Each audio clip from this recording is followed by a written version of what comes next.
Good afternoon, everyone. My name is Chanel Chapman, and I am the EHE Community Educator at Lifelines Counseling Services. I have the pleasure of having with me today Nelson and Corey for our RCC Roundtable Sexual Assault within the LGBTQ plus community. I'm going to give space for Corey and Nelson to introduce themselves and tell a little bit about their organizations before we jump in. Okay, I'll go first. Awesome. My name is Nelson. I am the training coordinator at the Alabama Coalition Against Rape. I do a lot of projects as well outside of that, and we always try to incorporate marginalized populations into our training. I do one on LGBTQ cross-cultural awareness every June, so be on the lookout for that. But yeah, that's me. My background is in training and education. And my name is Corey Harvard. I use he, him pronouns, and I'm the co-founder and executive director of Prism United. Prism is an organization that serves LGBTQ youth in Mobile and Baldwin counties. We provide support groups, special gatherings, just put on a big queer prom. But we also provide referral services. So kids who might need mental health support or medical support, we get them to affirming therapists, affirming medical providers. And we do a lot of work with lifelines around things like what we're doing today. Okay, so we will dive right in. So, Nelson and Corey, how prevalent is it that you find sexual assault occurring in the LGBTQ plus community? I would say it's more prevalent than in other communities, and also, you know, LGBTQ plus, like, there's a lot of different identities that are involved in that, and it affects people differently, and different people are at, you know, higher at lower risk depending on, you know, what kind of parts of their identity they share. The last statistics I saw was that nearly half of all transgender people are sexually assaulted in their lifetime, and nearly half of all bisexual people, and that's compared to like half that with straight cisgender individuals. So it's pretty prevalent, and being a part of any marginalized community puts you at higher risk for experiencing sexual violence. Yeah, and Nelson kind of hit on the same data that I look at here. And just to expound on the last thing that Nelson was getting at there, when you're not just a marginalized community, but a marginalized community that feels that there's a risk when you're self-disclosing about being gay or being trans, you're less likely to report when things happen to you, and when you're less likely to report, we don't even really have the full picture of the data. So one thing I just want to plug is that when I see these numbers about any kind of LGBTQ struggle, they're likely still underrepresenting the full picture. And that's why at Lifelines, we're so excited about our upcoming community sane room, because it's going to be an inclusive space that we hope that everyone feels welcome, and that they will come and get the support that they need in the community, and they don't have to go to the hospital setting, and they'll be more likely to report. And just because they at least come and get a kit and get services, they don't have to report.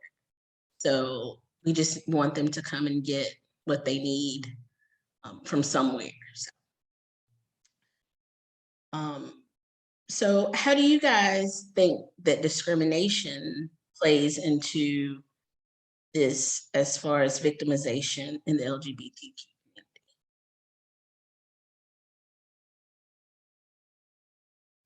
I was gonna let Corey go first here because I have a lot to say. I mean, Alabama legislation just got passed, anti-transgender, and Alabama is the first state from what I know to criminalize doctors for treating LGBTQ or trans patients who are minors. And they kind of done the same sort of thing with the Don't Say Gay bill. That's kind of in there too. And that's a huge, that right there just sends a message to the entire community that they're not welcome here. And that also goes into like lower reporting rates. Just having, our top level people in the state, in the government, pass laws like this. It just kind of tells people like, oh, there's nothing here for me in Alabama. And they just assume that, like Lifeline services or just any other rape crisis center, there might be that assumption that these services are only for a certain type of person, and that is not me. And it doesn't help that a lot of people in the state kind of share that. And I also kind of wanted to touch on a lot of our service providers here in Alabama are faith-based, and I will talk all day about how amazing it is that our churches come together, and especially in the more rural areas of Alabama, they pull together to do things that we can't. A lot of like tangible services and a lot of faith-based spaces are starting to be more welcoming. But that, there's this fear of homophobia, transphobia, maybe not, that could be a potential problem. And then when it comes to rape crisis services in the medical field, nurses are not always trained on, trans bodies and how that whole thing works. And so there's this fear of having to educate the people that you're seeking services with. And then just getting that discrimination in general, anywhere you go in Alabama, you especially with the way things are sort of getting here and the big pushback that we're getting from lawmakers, policymakers, and just, normal people, all goes into that messaging.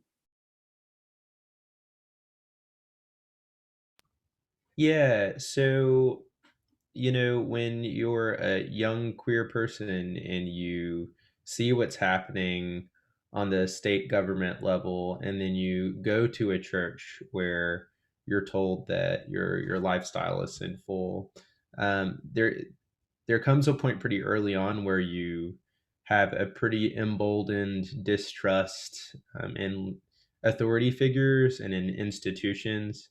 And unfortunately, sometimes that also affects people's perception of the capacity of good institutions to help them.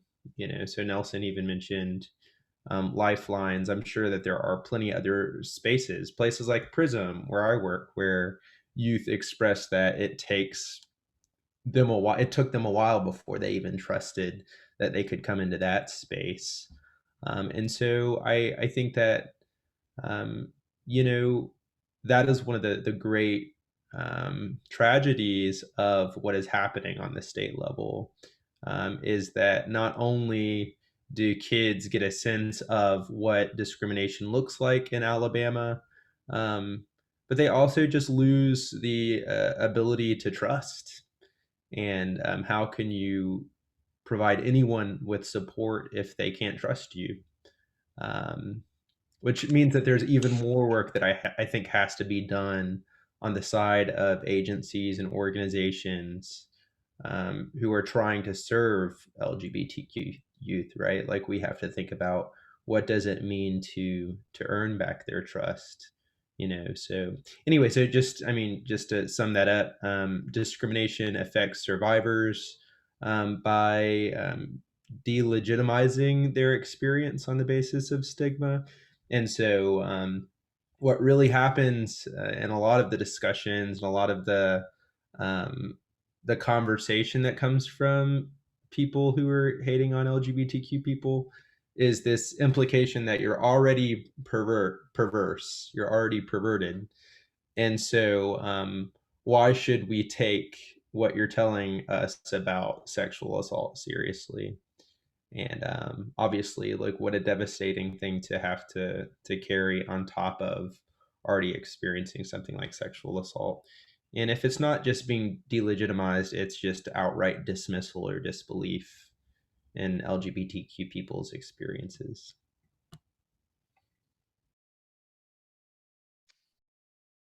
Thank you both. What are some ways that we can support survivors in the community, or better support? Yeah, I'll go ahead and jump in first this time. I think just by listening and by believing in their experience, it's sad that I even have to express that, but the posture that we present with when people come to us with really intense traumatic um, experiences matters. So by believing them, by offering to join them in the process of reporting, of recovering if they need it, of finding support like mental health support, and lastly, something that comes to mind is by connecting them with organizations that are outfitted to help them through things like this. So I think about LGBTQ organizations and mental health organizations locally. Yeah, I agree. I think that another big thing is just like general allyship.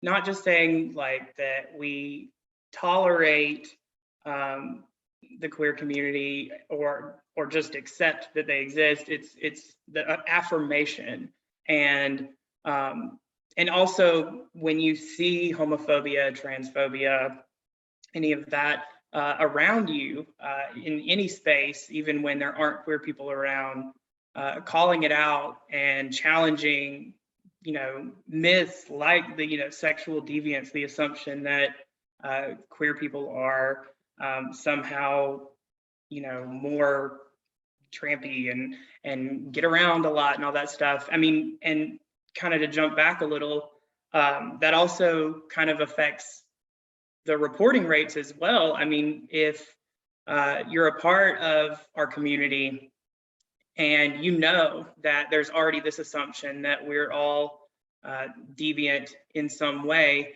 you might not want to report because you don't want to reinforce those kinds of myths about us. And also, I want to go back to churches too for a second. Like, please, I don't want to discourage people in churches and faith leaders, especially, from reaching out to this community. Like, please open your doors. I think that bringing people together in any way that is, positive is always a good thing. Just don't expect people to like convert later on. And then, yeah, with what Corey was saying about, know about resources in the community, make like appropriate, for service, appropriate referrals to agencies that are equipped to work with people in this community and are going to be inclusive and have a safe space for them.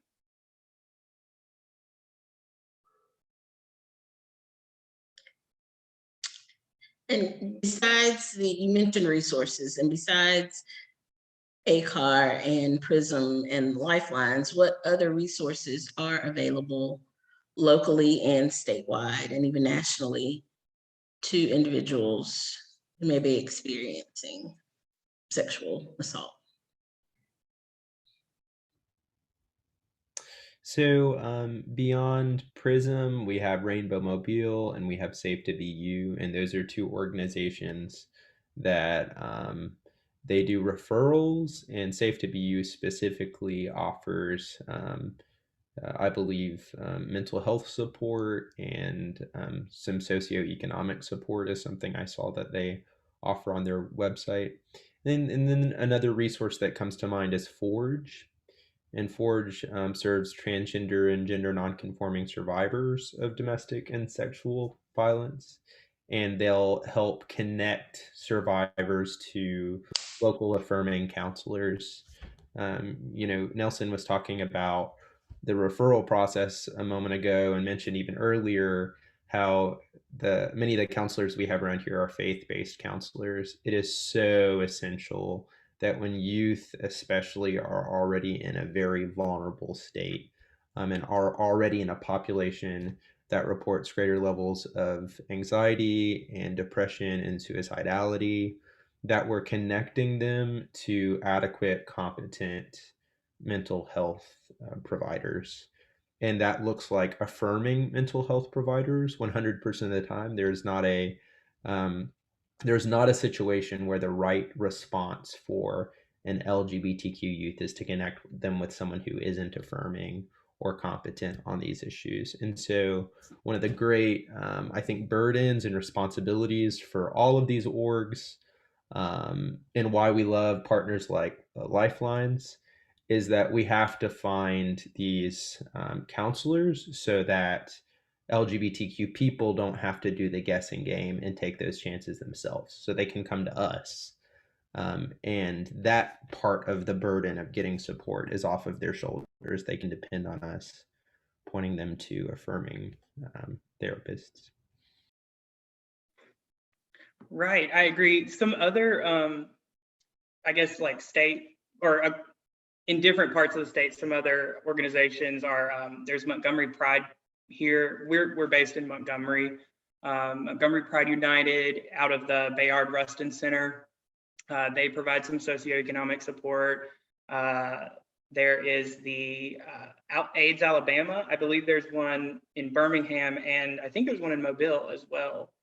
And Birmingham AIDS Outreach, they will do they do socioeconomic support as well, and they'll do like free HIV testing, and they'll give you preventative drugs. And I'm trying to think. Yeah, Corey covered all the other ones, but and on your second point, Corey, about service providers, I always say in my trainings that if you're not seeing people from the LGBTQ community come into your agency and seek services, it's not because they don't exist. It's not because they're not experiencing sexual violence. They just might not know, or just might have that assumption that your services aren't for them. So that's why it's so important to do things like this, like these Facebook Lives, targeted outreach to tell this part of the community, well, and really any marginalized group, you've got to be targeted and let them know that you really are there for them and not just straight cisgender white people.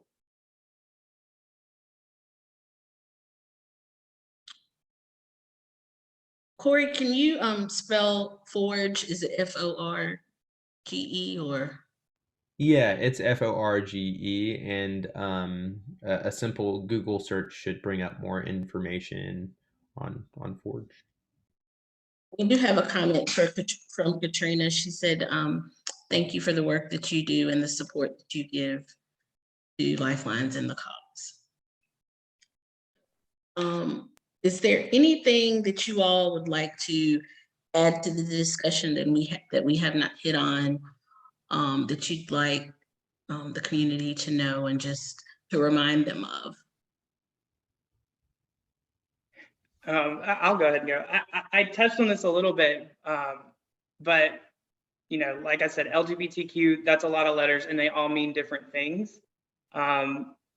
And so everyone's experience is going to be different based on, what parts of their identity, the parts of their identity that they hold. And so just, me and Corey are here, two white guys, like our experiences are going to be completely different from an African-American transgender woman. So I enjoy being here and speaking on this stuff, and I'm glad that I can share some information, but I think it's important to make sure that you're getting information from different individuals that have different identities, just so you can see how intersectionality plays into all this stuff, especially with sexual violence. And it's not just limited to the LGBTQ community. There's, other marginalized communities that, you can be queer and then also have a disability, for example. And so those, the barriers that come with, one or the other just kind of stack on top of each other. It's not like they, cancel each other out. And so it's important to just consider that, like, we don't know everything, we're not the experts on everyone's lived experience. Yeah. Thanks for providing that context, Nelson. I was just going to add, the reason it's so important that we have this discussion is that there are so many particular issues that are more likely to face LGBTQ people in the intersection of being LGBTQ and experiencing sexual assault.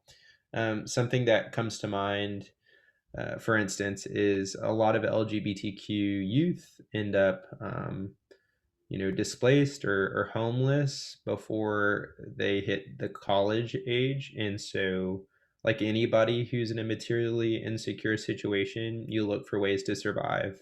And so that means that a lot of LGBTQ people, especially youth, end up in exploitative relationships with people who maybe will provide some material security in the form of a place to sleep, but it might come with the spoken or unspoken expectation that there's an exchange that has to take place. And it's those kind of arrangements that can become incredibly toxic and incredibly harmful, and also complicated when it comes to things like reporting and reaching out for help, right? Because for people in that situation, um, reporting or reaching out for help might mean compromising your living situation and being back out on the streets. And so I think it's important that all of us, anyone who's listening to this, who has LGBTQ friends, especially friends they're close to who maybe are opening up to them about these things, to understand that this isn't just a matter of mental health. It's not just a matter of security.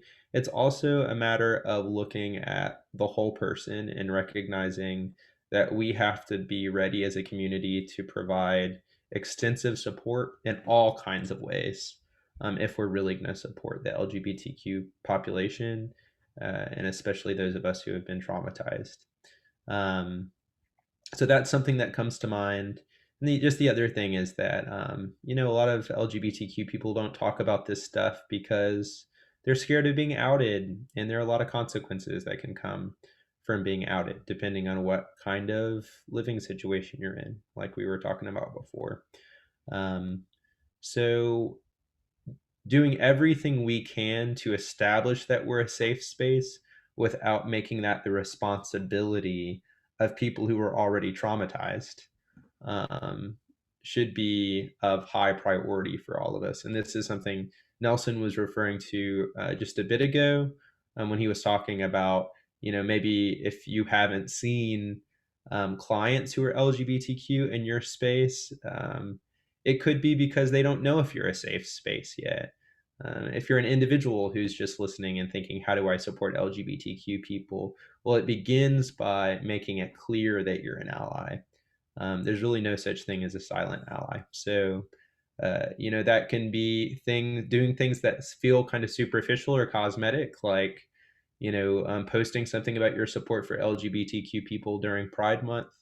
But beyond that, I think it looks like asking, how do I consistently show that I'm an ally? And there are simple ways to do that. And then there are more explicit, upfront ways. We do that by just having conversations. But I think that being visible, and being outspoken is a must. Otherwise, you're not relieving the doubt or suspicion that's in the minds of people who don't know otherwise.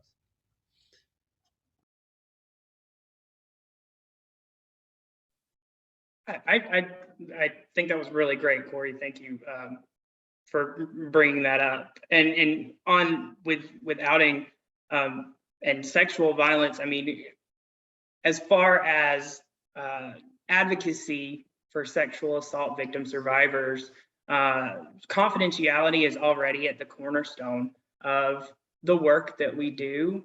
But I don't think people all the time, you know, we talk about not outing people. I mean, seriously, don't. I see people just casually outing other people all the time, not even intentionally, just talking about, oh, you know, that person's partner is trans. Like, you know, saying things that just come up in casual conversation. Like, check yourself real quick before you just talk about someone's, you know, gender identity or their sexual orientation, and don't make any assumptions.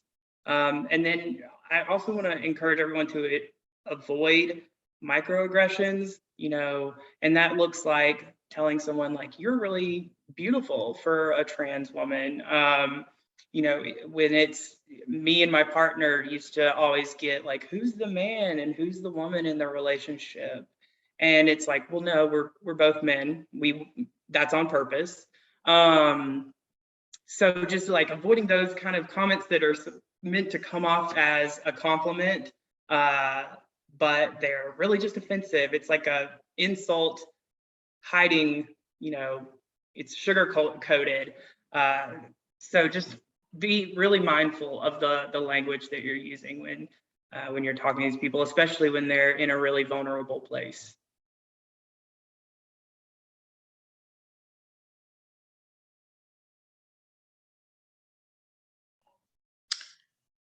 We have a couple of Facebook comments from Ginger Fernani. She says, thank you so much for this information and for teaching the community.